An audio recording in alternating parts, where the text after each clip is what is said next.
ইতালিতে ২০২৫ সালের জন্য শুরু হয়েছে স্পন্সর ভিসার কার্যক্রম। দালাল চক্রের কারণে কঠিন যাচাই বাছাইয়ের কবলে বাংলাদেশিরা। এই পর্বে ১,৮১,০০০ শ্রমিক নেবে ইতালি। কমিউনিটি নেতারা সতর্ক থাকার আহ্বান জানিয়েছেন বাংলাদেশিদের। ইতালি থেকে হাসান মাহমুদের রিপোর্ট।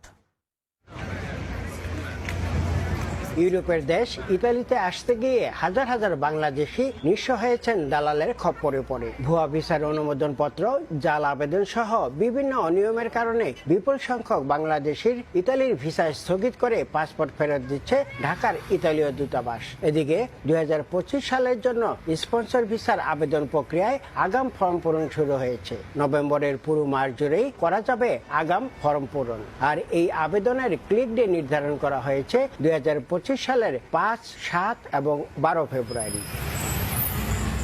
কিন্তু কঠিন যাচাই বাছাইয়ের মুখোমুখি হতে হচ্ছে বাংলাদেশি আবেদনকারীদের। এদিকে দালালদের খপ্পর থেকে বাঁচতে সতর্ক থাকার আহ্বান জানিয়েছেন ইতালির কমিউনিটি নেতারা। একটা নোলাস্তা দিয়ে আমি শুনেছি 10টা নোলাস্তা বানানো হয়েছে। এখন অরিজিনাল কোনটা তারা কিভাবে চিহ্নিত করবে, এটা নিয়ে তারা খুব বিপজ্জনক অবস্থায় আছেন। আইন এমন কঠিন ভাবে এইবার ফর্ম ফিল আপের ব্যবস্থা করেছেন, আমার জানা মতে 100-র মধ্যে 90 জনেই এই ফর্ম ফিল আপ করতে পারবে না।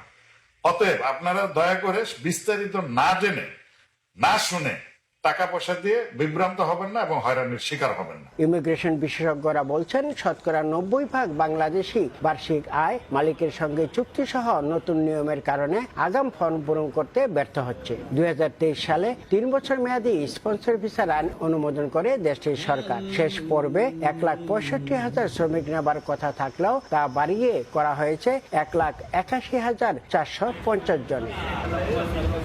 ইতালির রোম থেকে হাসান মাহমুদ, সময় সংবাদ।